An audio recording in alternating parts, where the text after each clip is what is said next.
Hey guys, welcome back. 69 Yenko Camaro, she's finally done, boys and girls.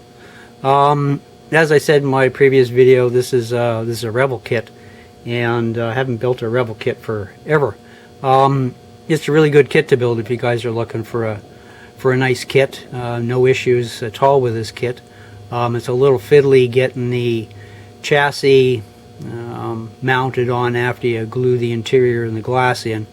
It can be a little tricky and tight fit getting the chassis and body combined together. But anyway, overall it turned out pretty good. I've got a couple of issues that I had, of course, which you do with every model you build. This one was with paint. Believe it or not, this is the third time I've painted this freaking thing. What I ran into is, first I changed up the base coat you're supposed to use with this Alclad Candy Red. And rather than their silver base coat, I used Tester's metallic silver as a base coat. I found that it knocked the candy look down quite a bit and got more of a red color than a candy. I really liked the way the color turned out. The issue that I had is, first, when I went to clear coat it, and what I usually use for a clear coat on all my models is Tester's spray lacquer clear coat. So I'm looking for suggestions from you guys and gals out there on different clear coats to use with enamel based paints. And all my models I use airbrush and either mix colors or use the colors right out of the jar. And typically what I paint with is Tester's. I've had good success with it, so don't mess with success. But my issue was with the clear. When I sprayed the clear on, because it's a candy color, I don't know if it's because the candy is sprayed on. When I sprayed it, I sprayed probably about 6 coats because it's got to go on really thin. I found that when I sprayed the Tester's clear over it, it dissolved the paint, and the paint was starting to run on it, and it just looked terrible. So you know, if you've used the Tester's spray lacquer clear before, that it's a fine line between blobby looking clear and trying to get a nice smooth clear coat on it.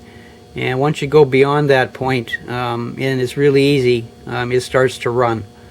So it's a fine line between looking like crap and looking pretty good. Anyway, so the third paint coat that I tried to do on this thing, I decided I wasn't going to clear it, which turned out great, and that's what you see here. The next issue that I ran into is when I went to do my chrome foil, and I did the front and back window, and I started with the back window, and the first thing that I noticed when I peeled the extra chrome foil off it, it was lifting the paint all around the edge of the back window. And it was just little tiny flakes all along the top edge, down along the bottom, up the sides, and I suspect that that was because I didn't clear it, and probably because the Alclad Candy Red color is so thin and sprayed on such thin layers that the foil grabs the paint and pulls it off the base coat. So I don't know if it's my problem was whether I didn't use the candy base coat, or whether it wasn't cleared. But anyway, so what I did was I did the front glass, the back glass, and of course then started to do the A-pillar up over the roof and down the backside. And because the foil is so thin, such a thin edge here, I found it didn't want to stick. So what I ended up using was just using my liquid Molotow in my little trusted paint bottom dish, and a fine brush, and just going around the edge of it, and end up doing the same thing when I did the wheel opening moldings. It looks like crap, but anyway, it is what it is. Used a brush around the edge of the wheel well moldings, and just used the side of the brush and kind of brushed it up and around and down, so it's a little bit blobby on the wheel wells, but hey, it is what it is, and I wasn't going to paint this freaking car again. Other than that, No, it turned out good. Hang on.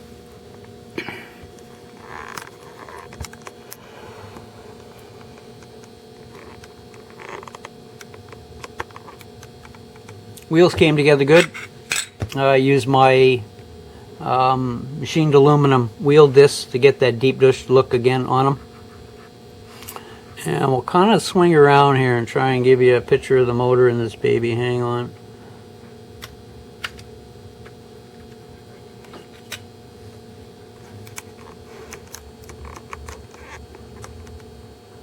Oh, camera guy.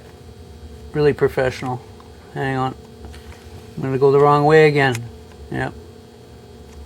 Really? Come on. You can do it. Not a girl. Now, let focus. Hang on.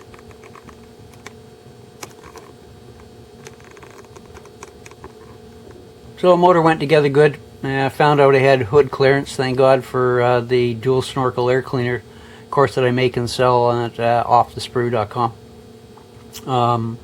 It's a recessed dome dual snorkel air filter. We've got our police belt setup that we make it off the sprue as well.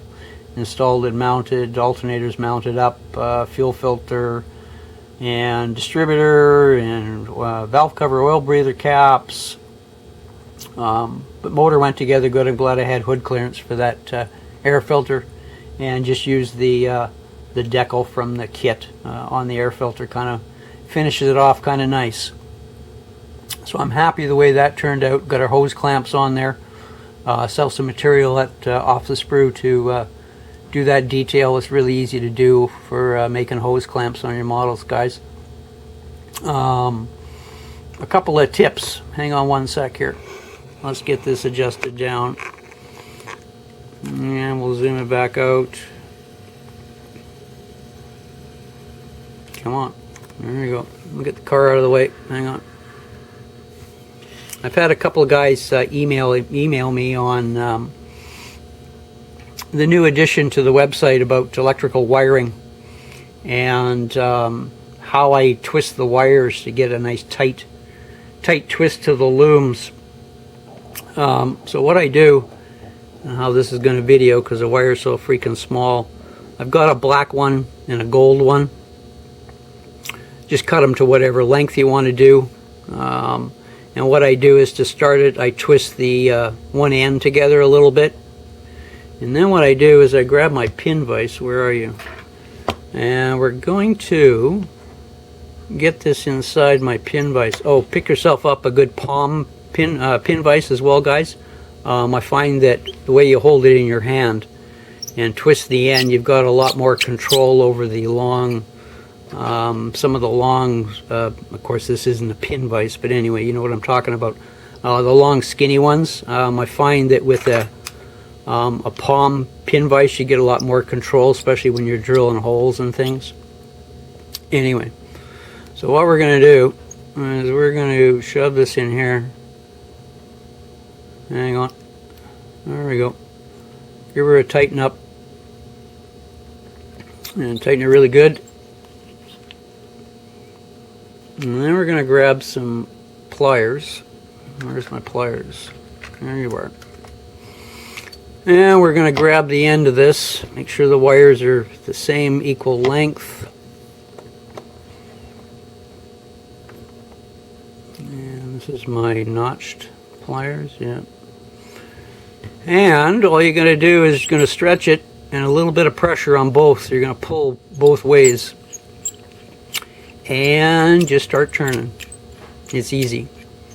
And you can get the desired effect that you want on how many turns you put in it. Whether you want a loose loom or a tight loom, depending on what you're doing, whether you're doing you know, engine wiring or chassis wiring or fuel tanks, fuel pumps, ignition, alternator, MSD boxes, coils. And if you just keep turning, you can get it all wound up and it's even. And the secret is to keep tension on both ends. You don't need to strong arm it, but you need tension on it to get the loom so when when it twists even all the way down. And once you've done that, you can just take it out of your pin vise. Excuse me. No, try and get it out of your pin vise. Come on, baby. There you go. And you got yourself a nice little twisted wire loom. You can pre-make that in different colors and combinations, and I've got 2 different sets on the website with 5 different colors in each. I think the diameter is 0.26 of a millimeter or 0.01 inches. It's really fine, and it comes in an assortment of colors, so it's an easy add-on to add to your detail of your cars, guys. Oh, another thing, excuse me again.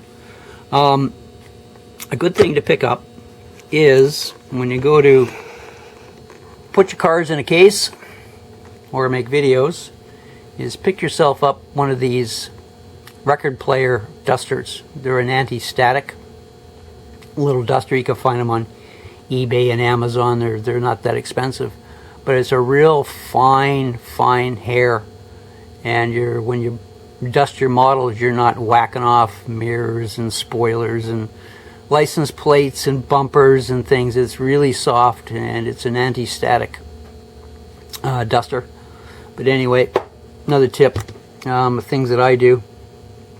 Oh yeah, and the other thing that happened too is when I got the body on, just about to start my chrome foil, I knocked my flashlight over on the frickin' car. So I got a couple of paint chips already. This baby's slightly used model. The guy's had it for a while. Got a chip there and a chip there. So we've had to use some touch-up paint and touch that up. But anyway, there's always something that doesn't go right when you're building a model. Other than that, it was a great kit to build, guys. And next project, I've got something in mind, but I haven't got all the pieces.